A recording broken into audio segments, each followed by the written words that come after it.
നമ്മളിതൊരു Kerala traditional ഡിഷാണ് തയ്യാറാക്കാൻ പോകുന്നത്. ഈവനിങ് സ്നാക്സ് ആണ്. നമ്മളുടെ എല്ലാവരുടെയും പ്രിയപ്പെട്ട നെയ്യപ്പമാണ് നമ്മളിന്ന് തയ്യാറാക്കാൻ പോകുന്നത്. ഇതെങ്ങനെയാണ് തയ്യാറാക്കുന്നതെന്ന് നമുക്കൊന്ന് കണ്ടു നോക്കാം. അപ്പോൾ എല്ലാവർക്കും നമസ്കാരം. നമ്മുടെ പുതിയ വീഡിയോയിലേക്ക് എല്ലാവർക്കും സ്വാഗതം. അപ്പോൾ ഞാൻ നെയ്യപ്പം തയ്യാറാക്കാനായിട്ട് കുറച്ച് പച്ചരി എടുത്തിട്ടുണ്ട്. ഇതൊരു 5-6 മണിക്കൂർ നേരം നമ്മൾ കുതിർത്ത് വെച്ചിരിക്കുന്ന അരിയാണ്. ഇപ്പോൾ നന്നായിട്ടിത് സോക്കായി വന്നിട്ടുണ്ട്. ഇപ്പോൾ നമ്മൾ ദോശയ്ക്കും ഇഡ്ഡലിക്കൊക്കെ എടുക്കുന്ന അതേ അരി തന്നെയാണ്. നമുക്ക് ഇതിനു വേണ്ടി നമ്മൾ ഒരു മെഷറിംഗ് കപ്പിൽ നമ്മൾ 250 ml കപ്പിലാണ് നമ്മളിപ്പോൾ അളന്ന് അരി എടുത്തിരിക്കുന്നത്. ഇതിൽ 1 കപ്പ് അരിയാണ് നമ്മൾ എടുത്തിട്ടുള്ളത്. ഇത് നന്നായിട്ട് വാഷ് ചെയ്ത് കുതിർത്ത് വെച്ചിരിക്കുന്നതാണ്. നമുക്കിതിന് വേണ്ടി കുറച്ച് ശർക്കര പാനി തയ്യാറാക്കണം. നമ്മൾ അരി അളന്നെടുത്ത അതേ കപ്പിൽ 3/4 കപ്പ് ശർക്കരയാണ് എടുത്തിരിക്കുന്നത്. അതൊരു പാത്രത്തിലേക്ക് ഇട്ട് കൊടുത്ത് ഒരു 1/4 കപ്പ് വെള്ളം മാത്രം ഒഴിച്ചു കൊടുത്ത് നമുക്കതൊന്ന് മെൽറ്റ് ചെയ്തെടുക്കാം. നമ്മൾ നേരത്തെ കഴുകി വെച്ചിരുന്ന അരിയിൽ നിന്ന് ഞാൻ വെള്ളമെല്ലാം മാറ്റിയിട്ടുണ്ട്. എന്നിട്ട് നമുക്ക് മിക്സിയുടെ ജാറിലേക്ക് നമുക്കിത് ഇട്ട് കൊടുക്കാം. എന്നിട്ട് നമ്മൾ ശർക്കര പാനി ഒഴിച്ച് വേണം നമ്മളിതൊന്ന് അരച്ചെടുക്കാൻ. ശർക്കര പാനി നന്നായിട്ട് തണുത്തതിന് ശേഷം മാത്രം നമുക്കിതിലേക്ക് ഒഴിച്ചു കൊടുത്താൽ മതി. ഇപ്പോൾ ശർക്കര പാനി നന്നായിട്ട് ഇവിടെ തണുത്ത് വന്നിട്ടുണ്ട്. നമുക്കൊരു സ്ട്രെയിനറിലൂടെ അരിച്ച് നമുക്കിതിലേക്ക് ഒഴിച്ചു കൊടുക്കാം. എന്തെങ്കിലും പൊടിയൊക്കെ ഉണ്ടെങ്കിൽ അതങ്ങ് മാറിക്കിട്ടാൻ വേണ്ടിയിട്ടാണ്. അപ്പോൾ ഞാൻ ശർക്കര പാനി എല്ലാം ഇതിലേക്ക് ഒഴിച്ചു കൊടുത്തിട്ടുണ്ട്. നമുക്കിനി നന്നായിട്ട് ഇതൊന്ന് അരച്ചെടുക്കാം.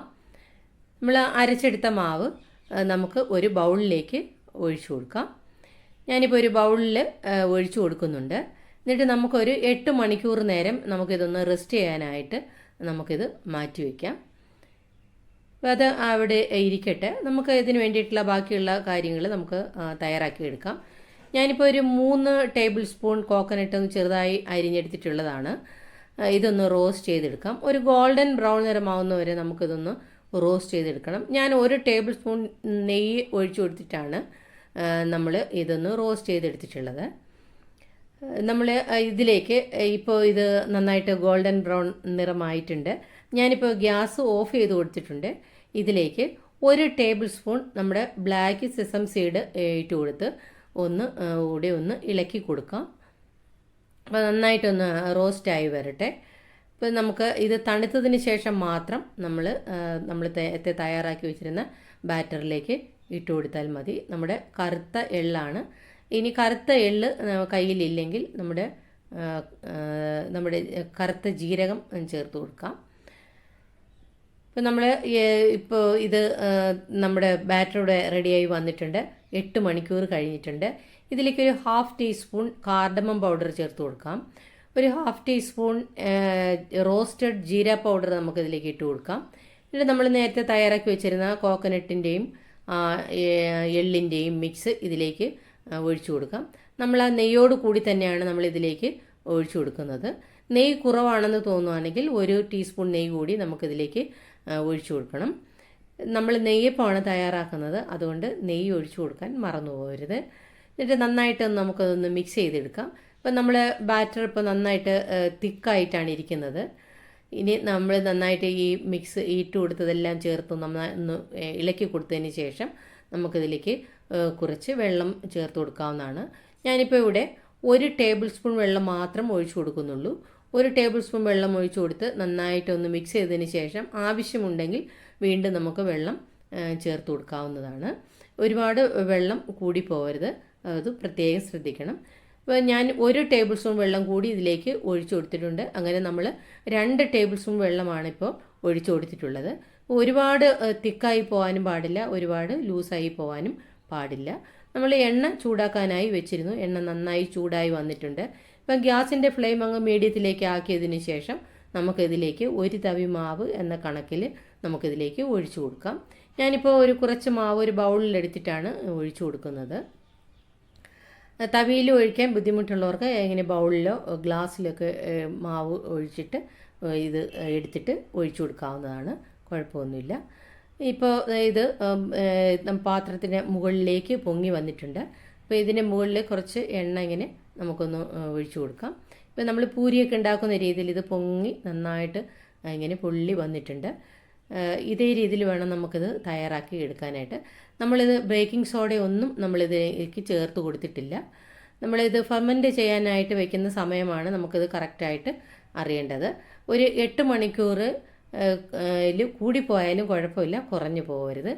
നമ്മൾ വിൻ്റർ സീസണിലാണ് ആണെങ്കിൽ ഇത് 8 മണിക്കൂർ എന്നുള്ളത് കുറച്ചുകൂടെ സമയം വെക്കേണ്ടി വരും, അത്രയേ ഉള്ളൂ. ഇപ്പോൾ ഈസി ആയിട്ട് നമുക്ക് നെയ്യപ്പം തയ്യാറാക്കാം. എല്ലാവരും ഇതേ രീതിയിൽ തയ്യാറാക്കി നോക്കൂ.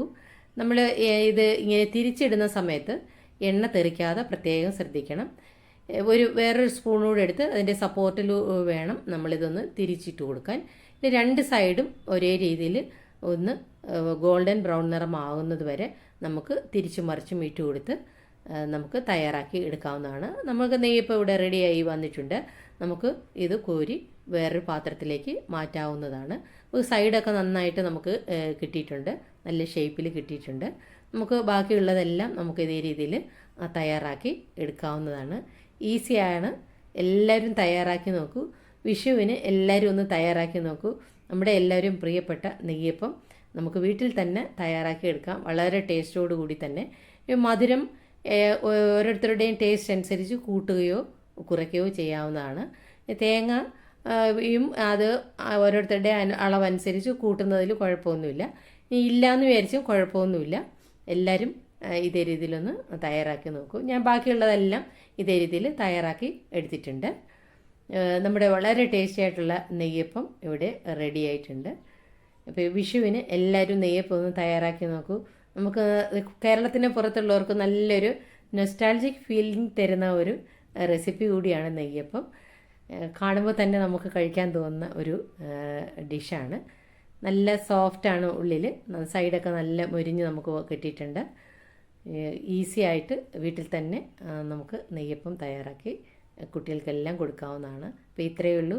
നമ്മുടെ ചാനൽ ഇതുവരെയും സബ്സ്ക്രൈബ് ചെയ്യാതെ കാണുന്നവരെല്ലാം ഒന്ന് സബ്സ്ക്രൈബ് ചെയ്ത് സപ്പോർട്ട് ചെയ്യാനും കൂട്ടുകാർക്കെല്ലാം ഒന്ന് ഷെയർ ചെയ്ത് കൊടുക്കാനും ലൈക്ക് ചെയ്യാനും മറക്കരുത്.